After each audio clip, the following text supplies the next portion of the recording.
30 seconds to battle. Alright, here we go. The battle begins.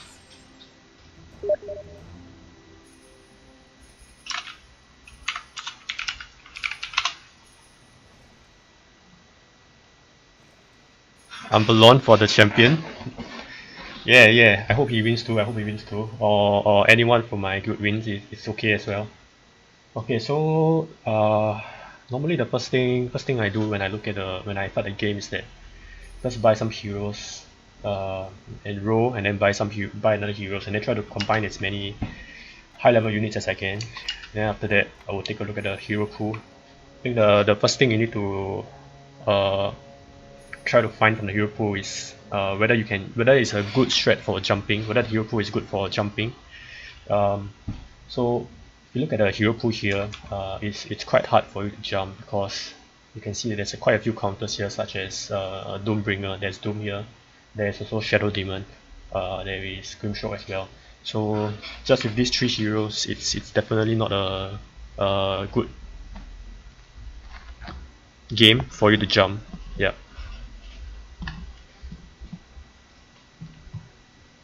Alright, so if you can't jump, so we can either play burst heroes, or we can go for long fights. So I think long fights here will be good because there is heroes like Necrophos, there is heroes like Hoodwink and stuff. So it's quite a good game for that. Also, but the first thing you need to do is that you need to identify 6 heroes. Normally you will roll for 6 heroes at the start, because if you're going to roll for more heroes, you're going to encounter some issues with actually getting heroes to level 25 as soon as possible, and your elf level would need to raise to such a high level that it's not practical anymore. So just go for 6 heroes and you should be able to get it when your elf is level 17. Yeah, so first 6 heroes are very important because these heroes need to be able to deal damage without any items. Yeah, so you probably need about 4 to 5 magic carries, magic heroes, and just 1 tank will be enough. So the heroes that I think will be good for your first 6 heroes will be Pugna. Pugna is really good because of your Nether Ward. As you can see, there's quite a few magic casters here, such as Screamstroke and Lina, Lion as well. So if you have a Pugna actually counters quite a few spellcasters here right off the bat. Yeah, when you have Pugna, you're actually forcing the enemy to go for BKB, because without the BKB, they would actually die to your ward, because the ward is actually really painful. It does 3 damage per mana spend. Yeah. So you have Pugna, and then you want a frontliner, right? So frontliner, we have a few frontliners here. You see that there's Tidehunter. I wouldn't really call Spectre a frontliner because Spectre is more of a jumper. So frontliner, I would say Throw Warlord, because Throw Warlord can't be doomed or purged, because he will always be able to cast his ulti, Throw Warlord. So for a frontliner, you can go for a Throw Warlord. You can go for Brewmaster. Brewmaster is actually really good here, because when people are playing magic spellcasters, right, Brewmaster's split does not count as a hero, which means that they would not be able to cast spells on the Brewlings, and even if they have an attack free medal, they would continue walking forward even though there's a Brewling hitting them in their face, because Brewling is not considered as a hero. So attack free medal, they will still be walking forward even though there's a Brewmaster right in front of them.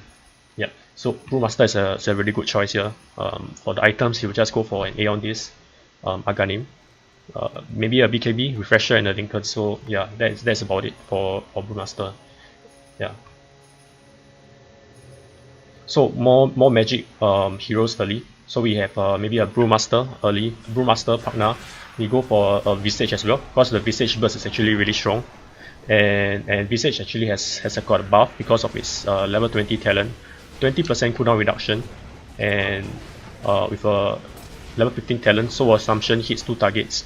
That's a lot of damage for the early game actually. So we can go for Visage, Pugna. You can go for Hoodwink as well if you want. Brewmaster. Warlock would be good as well. Yeah. The last one you can go for a Warlock, or if you want to, you can pick a Lina as well. So normally you have 5 heroes that don't require items, and then we have a Lina. So a Lina is really good. As seen from my previous videos, she doesn't really need much items to deal damage. Like Force Boots, Octavine Core, Bloodstone. Yeah. A Lashrak early game is actually very strong as well, because there is a lack of physical damage. There isn't any true physical carries here, as you can see. So if you are going for Lashrak, they wouldn't be able to burst you down fast enough. And because they're all playing magic, as long as your Lashrak has a BKB refresher, I don't think they'll be able to kill you fast enough. The only problem comes late game, because Lashrak late game isn't really good against Doombringer. Yeah, early game is fine even if they doom you, because as long as your Lashrak ulti is up, once your ulti is up, even when they doom you, the ulti will still be on. You will still be able to lifesteal. Yeah, your ulti is not a passive; it's an active ability. It's an active toggle ability, so you'll still be able to spell lifesteal from them. If you're choosing the rear lane, partner wouldn't be that good, because you want partner to be in the front. It's better for front lane, so that you could place a ward in front immediately. Yeah.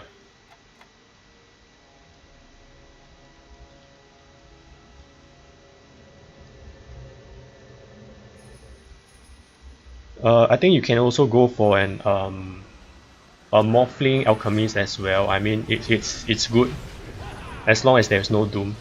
The problem comes when people start building the Dooms, and you'll get countered really quickly. Yeah, but it's definitely a good transition. If you're playing Morph and Alchemist, you can choose a real lane and then go for Morphling Alchemist, and hopefully you're able to gain a lot of gold from that. Yeah. But late game, you definitely want to switch out the Alchemist and the Morph. Yeah, because it's really hard to jump into Doom and SD late game.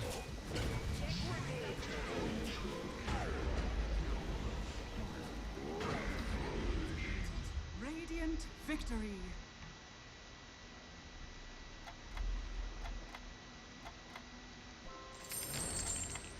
Snapfire is also really good if you are playing real lane. Yeah, his Mortimer's Kisses actually does a lot of damage.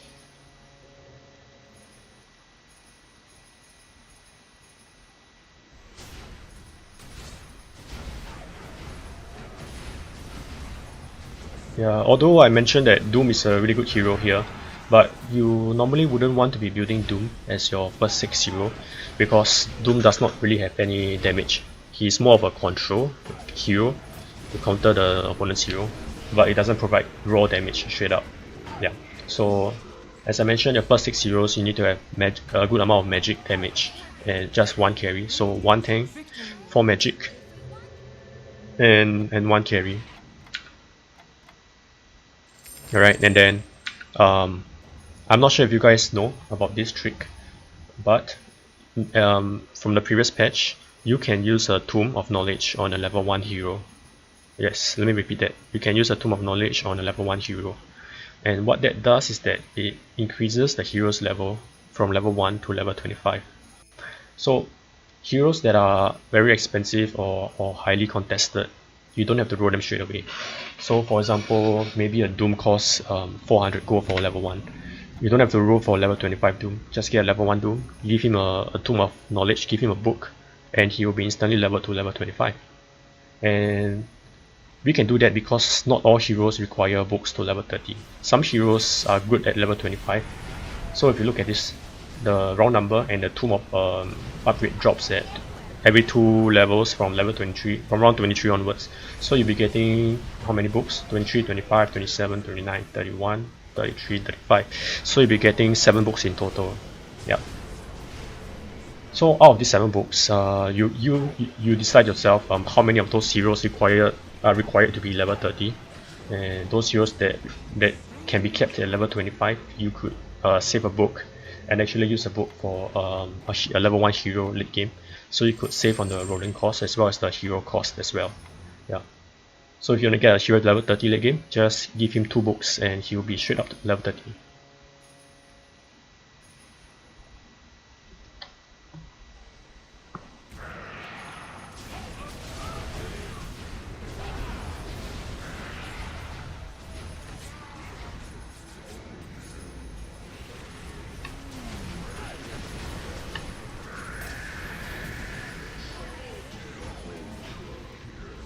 Okay, if you're playing a Dark Below, you will need to disable the Bedlam.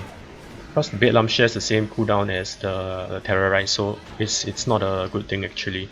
And Bedlam is only melee range, and she cast it too early anyway, and damage is not actually very significant. Yeah, so if you're playing Dark Willow, you need to disable this spell.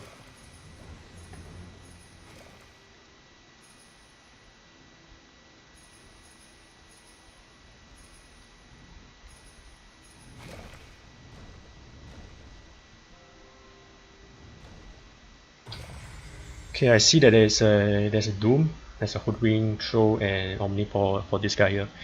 But the problem with a Doom I mentioned is that Doom doesn't have damage early, so normally you just eat a book for Doom, or you roll him later on. There's no point holding on for Doom so early. And then Omni Knight as well. Omni Knight, there isn't much physical damage yet, so there's no point having a Guardian Angel. Omni is a support hero and it's too early to take out a support hero. Normally a support hero would be your 6th or 7th hero. Yeah. The first 4 heroes needs to be useful hero that deals damage. So probably a Snapfire here will be way better for him because he's playing a real lane here. Yeah. And LC carry here wouldn't be good because like I mentioned there is Doom and Shadow Demon. Yeah. Even if there's Doom actually you can play Legion Commander if there is Lycan or a Centaur. Because it gives your Legion Commander more move speed, max move speed, so that you can actually hit the target and not be kited. But there isn't any of them here. Yeah. Omni carry, no, it's actually quite underwhelming. It's not that strong actually. Yeah. He actually has very poor base attack time, so and the Aghanim Shard does not really give him enough damage for him to be quantified as a carry. Yeah. There are way better options as well.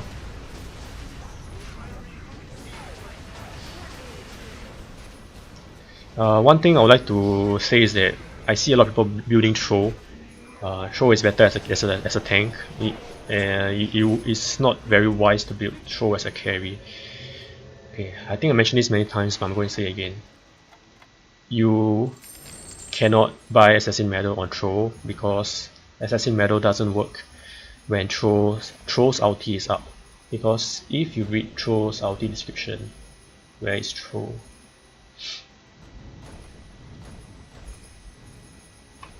Right, so if you read Troll's ulti mentions that it forces you to continuously attack the closest enemy unit within 900 range. This means that even if you have an Assassin Medal, your Assassin Medal will not be targeting the hero that you're targeting, because his ulti takes effect over Assassin Medal, which means that you'll be attacking the closest enemy unit. Assassin Medal only works on Troll after your ulti is up or when your ulti is down basically. Yeah. But for the duration of your ulti, your Troll Warlord would be attacking a random unit instead of that Assassin Medal hero that you targeted. So please take note of that. And also there is Doom here as I mentioned, so once Doom has doomed your Troll, most likely you will not be able to get out your second ultimate.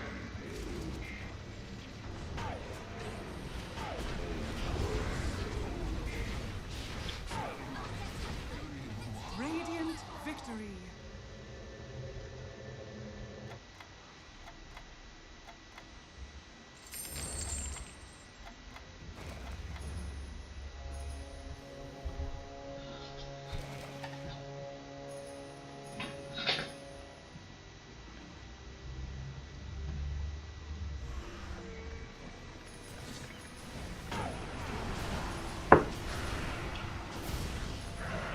Yep, I think Brewmaster here would be the best option for a tank here. Because there isn't much physical damage here, so your Brewmaster will most probably never die.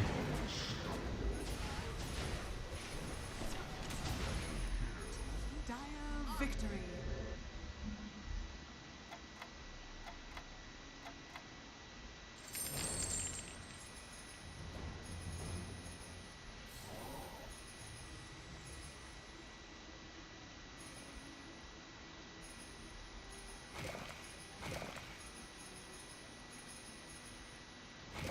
I think the best carry here would probably be a Snapfire.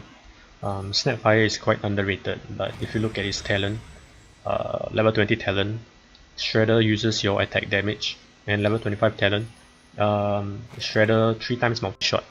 So you could actually just disable this and this, the first two spells, and probably ulti and just leave the spell on, and then the third spell actually does a lot of damage. It's like a draw multi-shot kind of thing.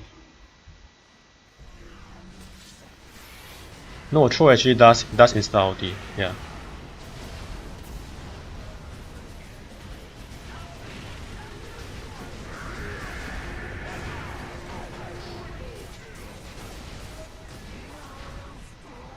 And another thing is that LC, if you're playing Legion Commander, you will need a Assassin Medal, because there is Warlock and Brewmaster here, and if you don't get Assassin Medal, you will most likely be hitting Warlock's Golem, or even the Brewlings, and the Brewlings have evasion, and your LC does not have True Strike, and you wouldn't want to get True Strike you don't want to get an MKB for LC, because you get True Strike when you're dueling, yeah.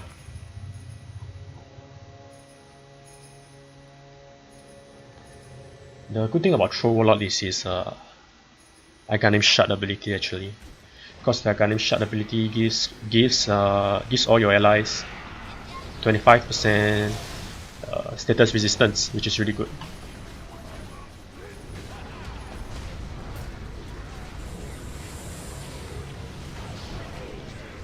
Actually, Snap is a viable carry here because there isn't any strong jumpers, or more like jumpers are countered easily by Shadow Demon and Doom here. So Snapfire is one of the best carries here. Radiant victory. You don't really need a KOTL as a support, because Snapfire's third spell has a really short cooldown of 5 seconds, which is even shorter with the level 20 talent, which will be reduced to 4 seconds. But of course, if there's a KOT, it will be even stronger. Yeah, but even without it, it's still a strong hero. It's still a strong carry. Yeah, and Desolator 2 has been buffed, so you can actually consider going for a Desolator 2 actually. Previously it was minus 12 armor if I'm not wrong, now it's 15 armor, so yeah, small buffs. And Snapfire is one of the only heroes here that can actually kill the Brewmaster's split fast enough.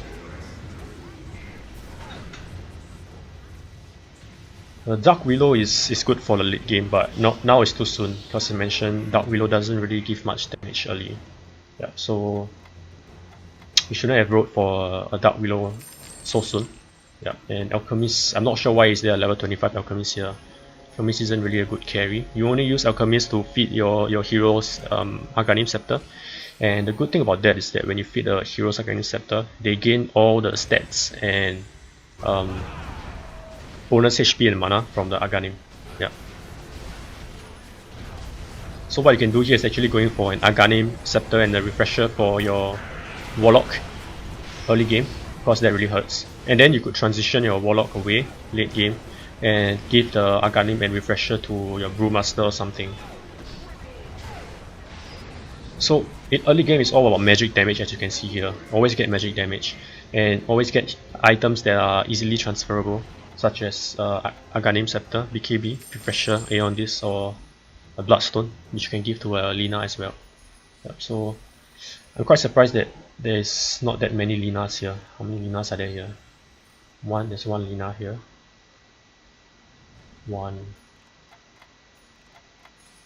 Yeah, there's only one Lina. Actually, Lina is quite strong here. I think the best shreds here will be going for a Lina and a Snapfire, and then having a Brewmaster in front. Pagna is really good early as well, like I mentioned. So you see, Lion just died while trying to cast Finger, because Pagna wards deals 3 damage per mana, and Lion's Finger costs 650 mana, which means that just by pressing your finger, you take about 2000 damage. And the best thing is that if you die to Pagna's ward, your ulti won't even come out. Yeah, which means that the finger just killed Lion instead.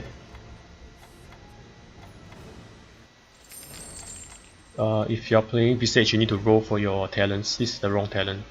You need to go for right, left, right. you need the Gravekeeper stack, because the Gravekeeper's cloak stack actually affects your Visage Burst as well, and you make it more tanky.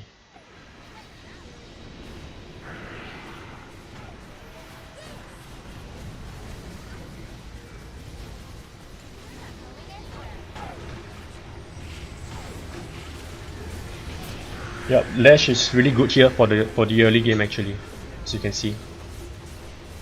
His talent is wrong though, because you want Lash Strike to be tankier, so you want to be going for right, more armor, more strength, and you need a Gunning Shot as well. Yeah. Radiant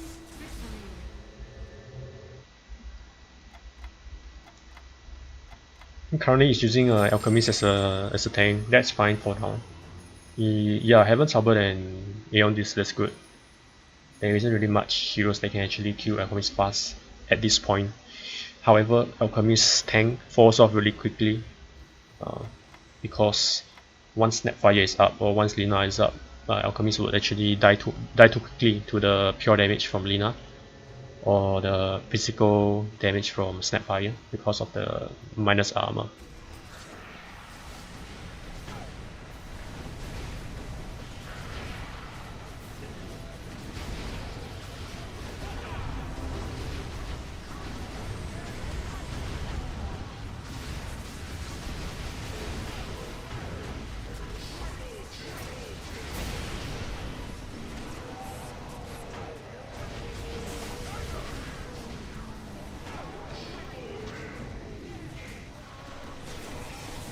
Yeah, you could probably play support Alchemist. Yep, that's fine.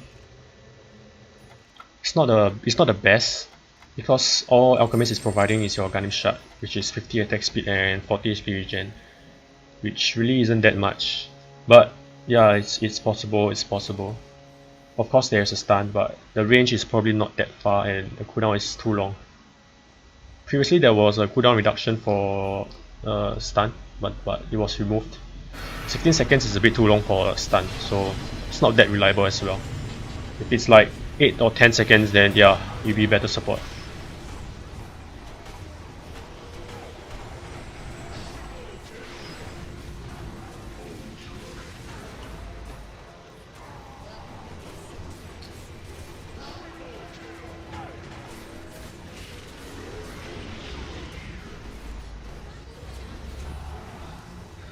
Radiant victory.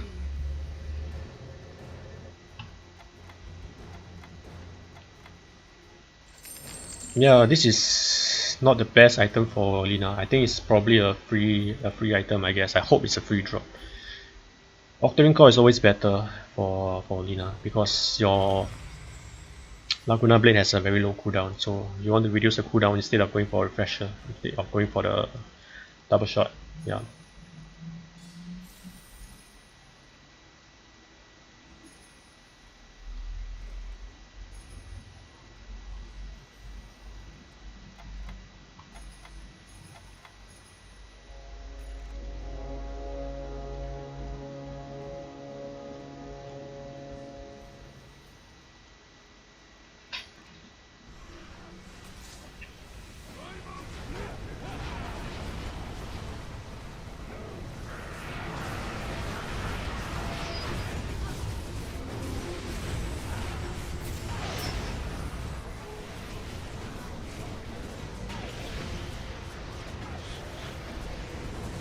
Yeah, Lashra is really good here actually. Okay, another reason why you want to have a lot of magic damage early game. Because firstly, magic damage actually allows you to clear the enemy team fast, and the reason why you want to clear enemy team fast is so that you can give yourself more time to build your carry, and you lose less health, because if you're able to clear most of the enemy heroes, even if you lose the fight, you will probably be losing 5 or 10 HP for example. But if you have all carries on your field, when you lose a fight, you'll be losing like 20 life, and just losing 5 fights with 20 life would actually lose you the game. So you want to stay in the game for as long as possible for you to build your carries, right, and for you to execute your end game lineup, which you are confident of. So for you to actually last until that stage, you need to have magic heroes to carry you for the early game. Yeah. And for late game heroes, you want to be building one carry one at a time, because you want to coincide your items investment and the building of your carry with the tomb drop and the neutral item drop. So your timing should coincide nicely with the tomb of upgrade and the neutral item. So what I mean by that is, for example, you know that the tomb drops at round 23, neutral item drops at round 21. So you want to be building at least your first carry, or at least done by then, by round 23, right? And then you will have 2 more rounds to actually build your next carry at round 25. And then you can actually roll for your carry, or actually, like I mentioned, use a book. Yeah. So when you have a book for that, you can actually just use a book on your carry. Yeah. And then you will get it to level 30. So for example, let's say I want to build a Servant, and I have all early game heroes here. My Servant, I don't even have a Servant. So if I want to build a Servant, what I can do, I just take out the level 1 Servant, give him 1 book to level 25, and then give him another book at round 25 when it drops a second tomb. And then I'll have a level 30 Servant instantly, and then I'll be able to give items to my Servant. So like I mentioned, you give items that are transferable. So we give items like Refresher Orb and Aghanim for your Warlock, for example. And then when round 25 comes and you have a level 30 Servant, you can transfer your Refresher and Aghanim to a Servant. So in that case, you instantly have a maxed out Servant. You can even go for a Pirate Head after that. Yeah.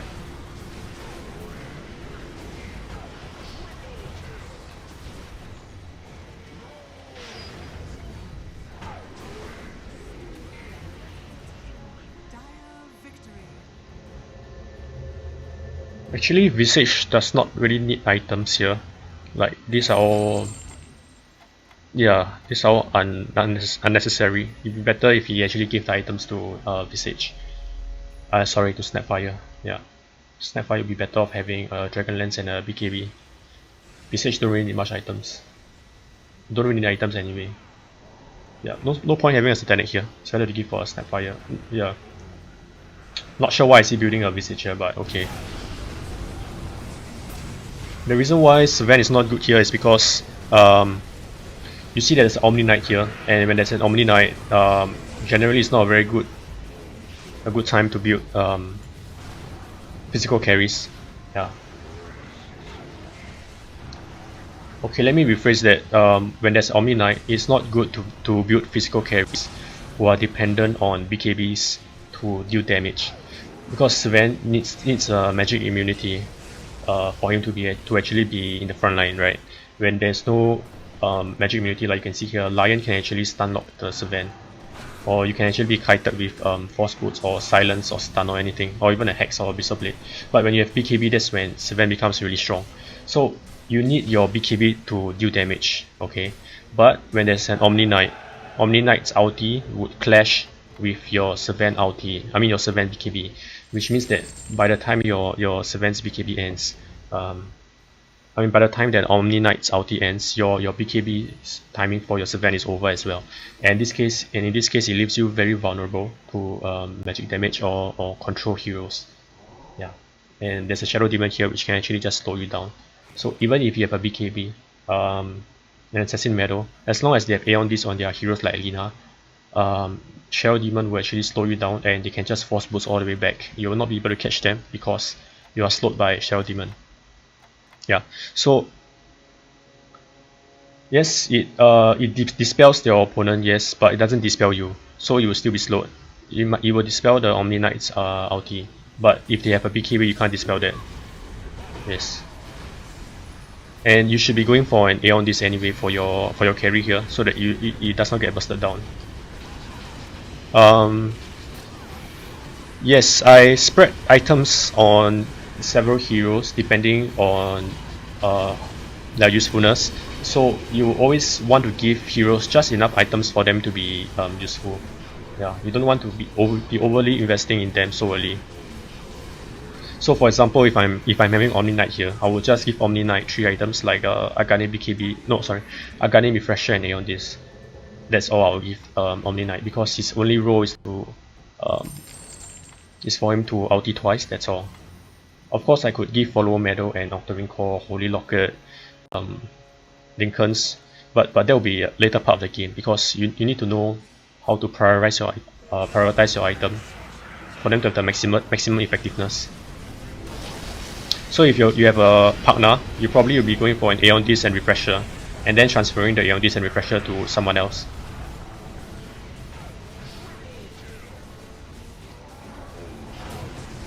The only time where you want to be fully building a hero or fully stacking a hero is when you are building a true hard carries, for example like LC, Legion Commander, or a Sven, right? Or a Snapfire. Those carries require full build. But before you rush straight to build them fully, you work better if you get some basic items for your other heroes. Yeah. Because these carries are expensive to build, their items are really costly, and let's say for price of a Satanic, you could actually be having a few decent items, like you could actually get a refresher for your Snapfire, for example, and that refresher on Snapfire would do more than just a solo or a naked Satanic on a LC, for example. And then when you have a refresher on Snapfire, you can actually put that refresher onto your LC later, right? So in this case, you're actually maximizing your damage output, because that refresher op can be used for other heroes. But if you buy a Satanic straight up, Satanic can't actually be used decently for other heroes, for example, say Hoodwink or even a Snapfire without items. Because Snapfire requires some damage items for him to be useful. Going for naked Satanic isn't that wise. Yeah. So always go for items that are transferable.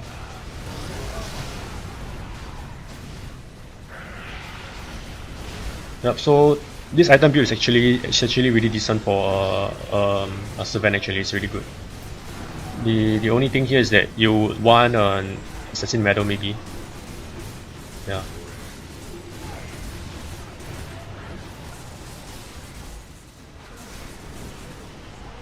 The reason why Sylvan is good is because of it's not just of his damage. Of course, he deals a lot of damage, but also because of his third spell. His third spell gives 25 armor for the entire team. So where is the Sylvan?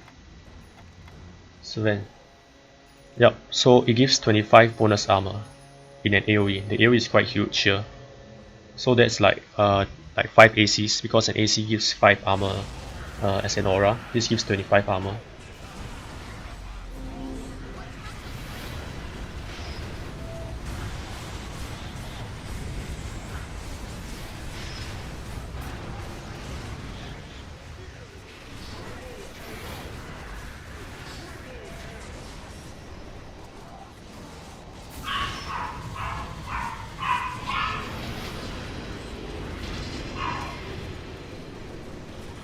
Yeah, so when you have a few carries here, probably like you have a Lion, you have a Lina, or you have a Snapfire, now will probably be a good time to take out your Doom here. Yeah. So that you can actually doom the opponent's Legion Commander or Sven or Morphling when he comes in. Yeah. But just now when it was still at the beginning of the stage, like when it was still first 15 minutes, it wasn't wise to take out a Doom, because Doom doesn't give damage, but yeah, now it's practical. And if you're playing Dark Willow, you need a lot of attack speed actually, so a Parrot Head would be good. And Dark Willow is more of a magic carry because of its second spell. So normally you wouldn't want to be building Daedalus, because Daedalus damage is based on your base damage, right? And based on your bonus damage. You want to be doing purely a magic damage. So the Trident will be good, yes, because Trident amplifies the second spell. Okay, if you look at this, when I hold an alternate over the spell, you can see that it increases the max damage of the Shadow Realm damage from 660 to 765. So a Trident will be good here. A Trident, and then yeah, Satanic is fine for lifesteal. And then you need a Force Boot somewhere as well. Yeah, Octarian Core is good.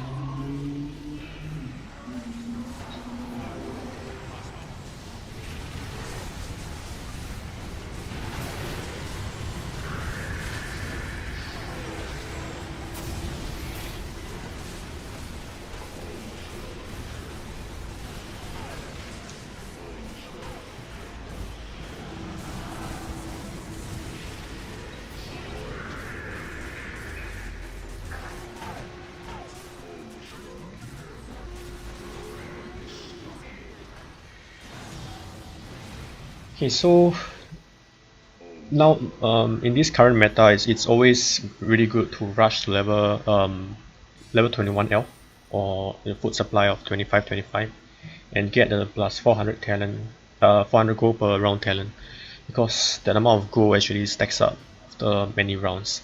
Yep. So imagine you get this 400 gold per round talent by round 17, and 13 rounds has passed. So that's 13 times 4. You would have gotten 5.2k gold. That's a free heart of Tarask. Yep. Of course, if you are losing too much HP, you probably want to go for an Aegis. Yeah, but yeah, it just makes your life harder, because if you lose too much health early, even if you get to the finals 1v1, it's hard for you to win, because you have such a big goal disadvantage, such a big goal gap.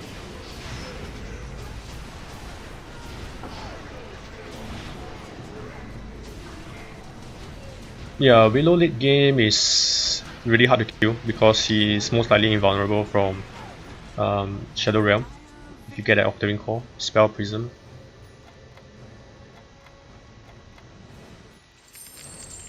Yep, Trident is a really good item here.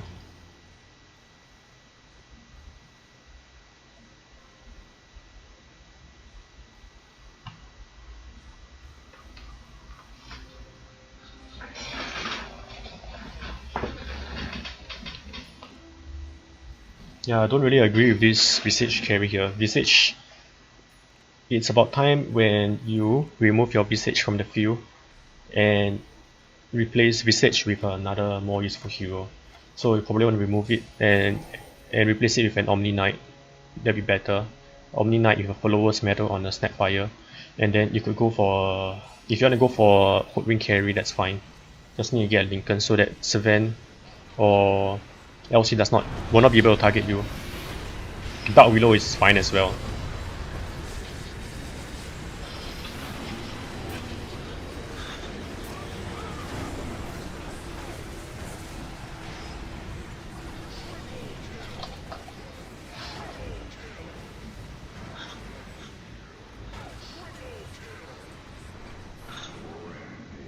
Yeah, Alchemist isn't really a good carry, so I don't really suggest playing Alchemist as carry.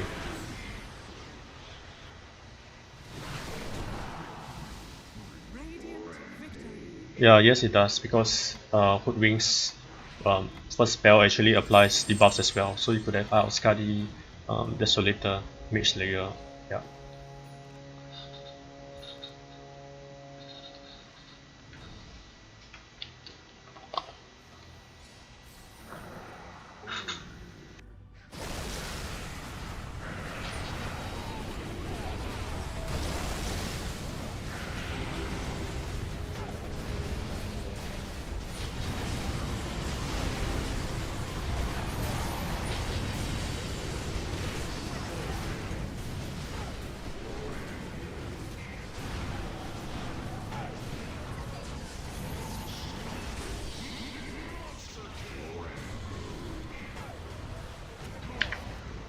Dire victory.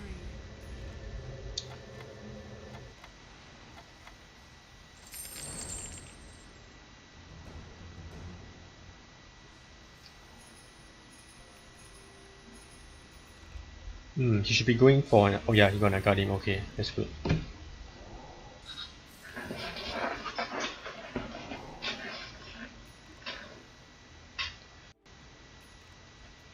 Okay, so if you really want to play a jumping carry like a Legion Commander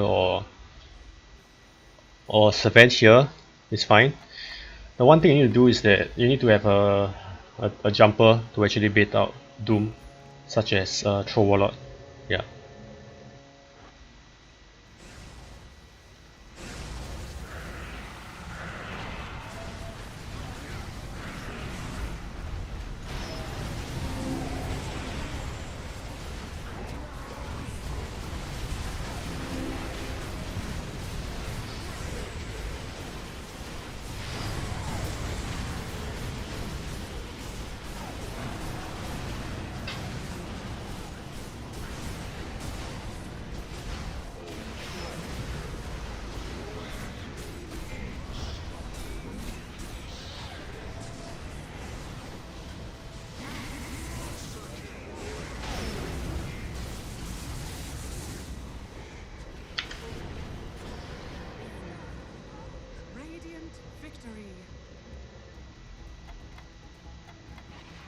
Yeah, Visage not a good carry. It's more for the early game because of the soul assumption and the birds, but he does not scale into the game at all.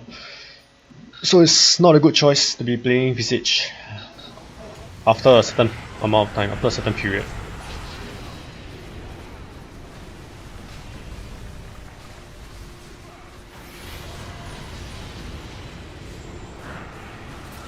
If you're playing Wind Ranger as a support, you need to have a follow medal. If not, Wind Ranger would always be running forward.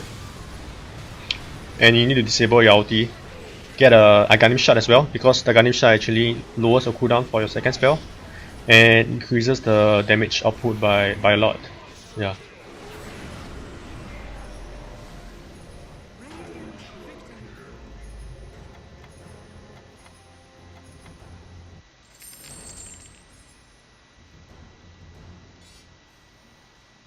So you notice that the first guy did not play a jumper, which is why he's I feel is why he's at the top, because he's really consistent. The issue with playing a jumper is that assume that you and your partner don't play jumpers, right? So both of you guys have really strong backlines, and you're fighting against another team who has one team playing jumper and the other team who is playing backlines. So guess what happens? Your teammate, I mean the opponent teammate, one of them will be at the backline, and then the other guy will be jumping. When the other guy is jumping, his servant will be fighting two teams of backline. Yeah, so it'll be really hard for that hero to actually clear two teams of backlines as compared to if both teams are jumping. So imagine that there's two teams jumping with Savant. It'll be way easier for them to win. So for example, here there is two teams of two Savant here. There's one Savant here, another Savant here, and an LC here. So it's way easier for them to actually destroy the opponent team here because they're both jumping. But if you and your teammate are both half-heartedly, one half are jumping and the other half are actually fighting backline, it'll be way harder for you to actually win. Yeah. Dire victory. You can see that he actually lost 20 life here actually because of that. His Doom needs to get a follow medal to follow Snapfire and Assassin medal as well, so that you aim just the LC and the Sven. You need an Omni Knight. This Visage has to go. Visage has to go. Get an Omni Knight. You need an Omni Knight so bad here. As long as you can survive through the Sven's ulti, you are good. Later I'll share you guys some tricks on how to counter jumpers actually when it's the 1v1 stage.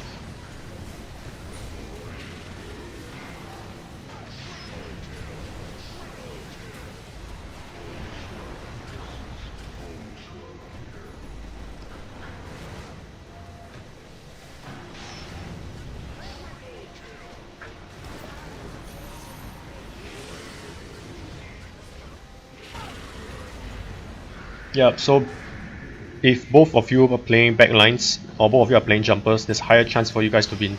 Because in a sense your lineup has synergy, right? Both of you guys are doing the same thing. Yeah. So you guys synergize well.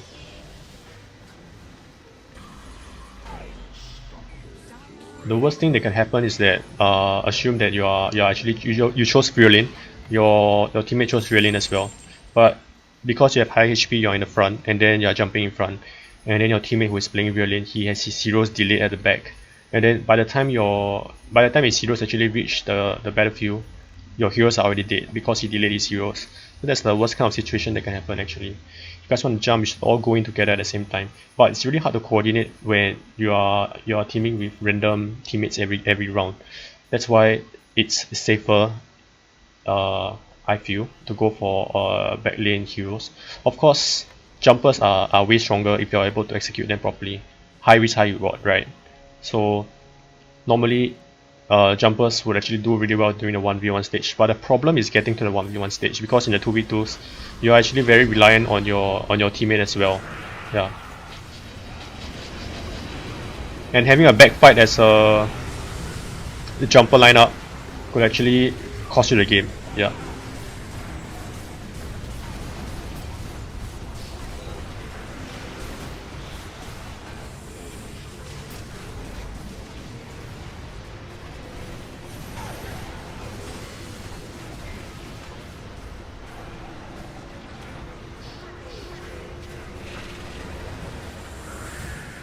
Yeah, as you can see here, the Snapfire just destroys all of those heroes that actually coming to them, because he has a force boots, which is really good. So he's able to jump back and actually kite them. But they are still lacking Omni Knights actually. You really need Omni Knights to counter those physical carries. Yeah, it's quite surprising that not enough Omni Knights are being taken here. Omni Knight is probably very expensive now, so just give a book. As you can see here, his Omni Knight costs 244. So he most probably either got a Omni Knight really early, or he just used a book, which I assume he did, which is a smart thing to do actually. 2 Omni Knights here. Yeah, everyone is an Omni Knight here actually. There needs to be more Omni Knights and Doom, especially at 45 minutes into the game. Some heroes that are useless here can actually be removed. If you have a Hoodwing but have no items, you could just remove it actually. Or a Visage as well. Visage actually dies too quickly here, so you don't need a Visage anymore.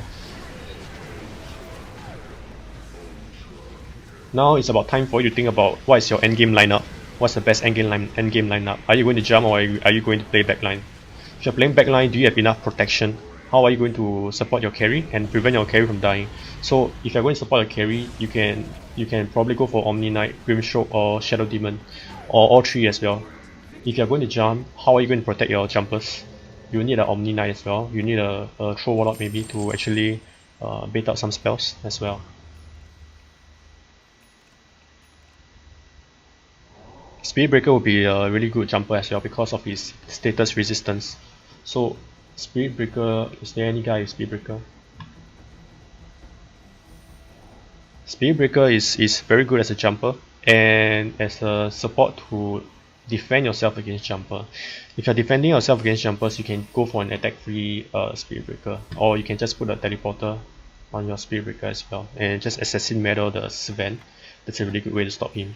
Yeah, I don't think there's any Spirit Breaker here. So, but yeah, Spirit Breaker. With your ultimate, you are able to actually break the opponent. So that's really nice, and okay, you're actually able to perma bash the opponent actually. So if they have a Sven, Omni Knight is a good counter, and also Spirit Breaker, because you could just stop the Sven from actually coming to your backline by putting an Assassin Medal. You can see how fast the Sven melts when he's doomed.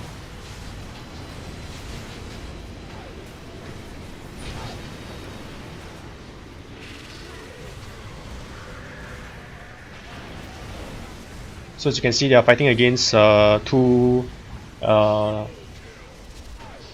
heroes here. Yeah, so it's really hard for them.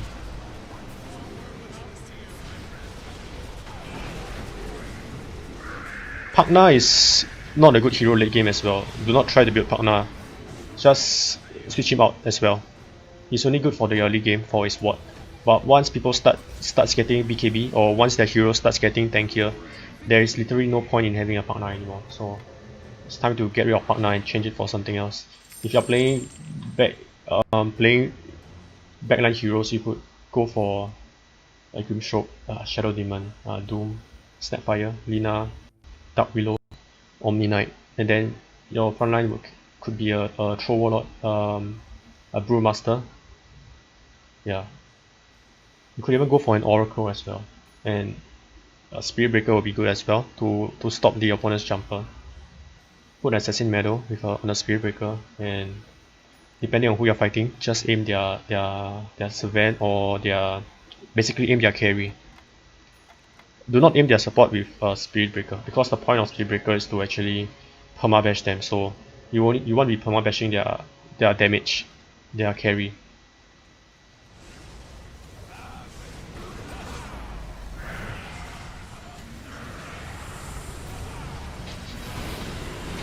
So as you can see, the Sven jumps in solo, and he's at the back fighting against so many heroes.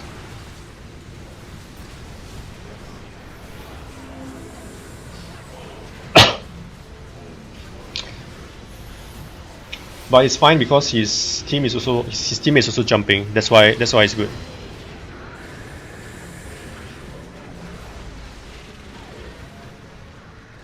Alright, so actually when there is a PA and there's a Savant, I would never play the PA because a Savant just destroys a PA. The thing about a PA is that she has high evasion, right? And other than the high evasion, she also has the break ability. But in Savant does not care about the break ability because he'll still be able to do damage. You can disable you can break his the passive cleave, but it doesn't matter.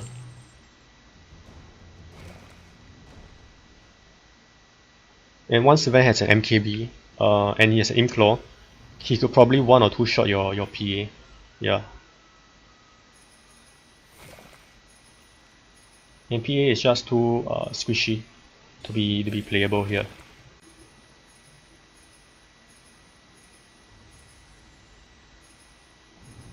Savant and Morphling, that's good.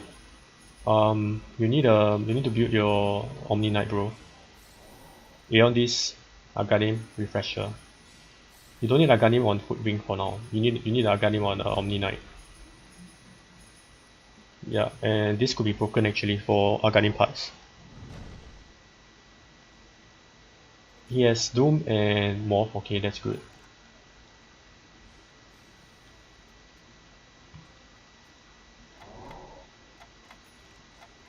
Doom needs an attack free medal. And God Hand actually needs Assassin medal on his Savant, which he doesn't. So it's not a good sign actually, because you'll be attacking the Alchemist. You wouldn't really actually be aiming the Snapfire, which is who you need. Yeah. So in this case, you see, you just get doomed, and yeah, you are. Snapfire will just actually be carrying the team behind.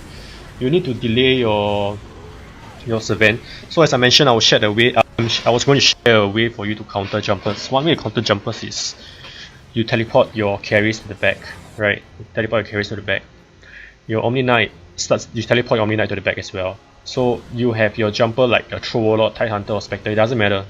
As long as that jumper is able to last long enough. So you have your front line here. Use your front line to jump, link in. Assassin medal, they are Savant. So when this happens, what this happens is that once you're going straight for the Savant, it forces the Savant to on its BKB. Right, so his BKB will start counting down while your heroes are here. So this means that by the time his Savant walks onto the river, his first BKB is up. By the time he reaches your back lane, he's on to his second BKB. And as long as you have an Aeon this and BKB, his BKB will up before your Omni Knight's ulti is up, which means that you'll be able to kill Savant easily. This works best when you have heroes like Storm Spirit or Pangolier, because those two heroes are able to jump further into the opponent's backline. So the way to actually beat jumpers is to bait out their BKBs and spells, which I've showed many times in my videos, especially I think the one with Pangolier. Yep. So you can check it out if you want to learn that strategy. Or in my recent mini co-op tournament with the Chinese players, I did that strategy as well for co-op, so you can check that out as well.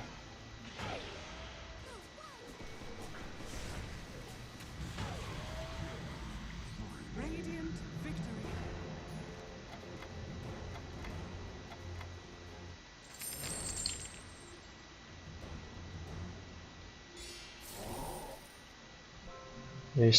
This is really hard for him to win if his Savant does not have Assassin medal. It's really hard. And the Lestra actually dies too quickly to Snapfire late game.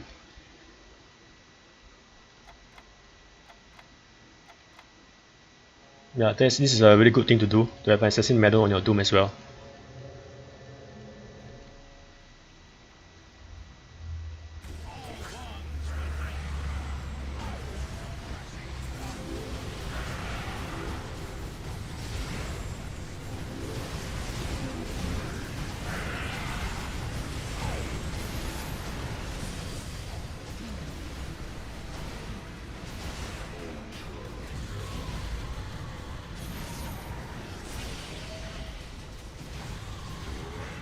Yep, this is quite Well played, I guess, by Pikachu.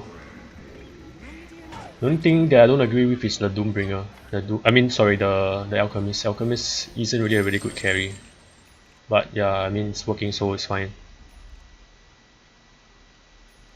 And yeah, he changed the visage like I mentioned. That is very crucial.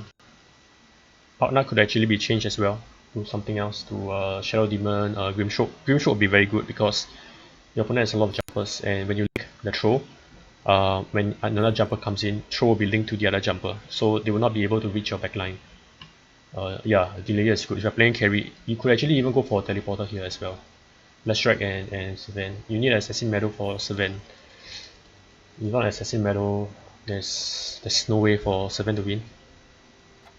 Yeah.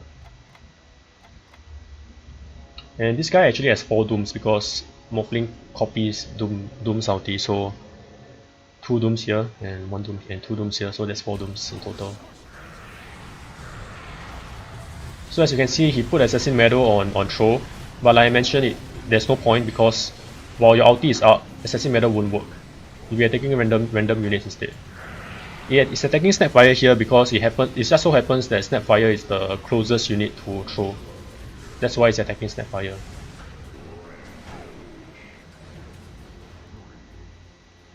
Yeah.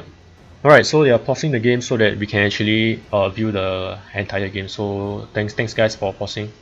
Yeah. They're pausing for 2 minutes for us to catch up because Dota TV has a delay of 2 minutes. Yeah, most probably the game has ended. Yeah, and the game is ending, they're just pausing it for us to watch the end of the game. So thanks to that. Yeah, so alright, congrats Pikachu for winning the first game.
Alright guys, I think I'll be taking a 5 minutes break first.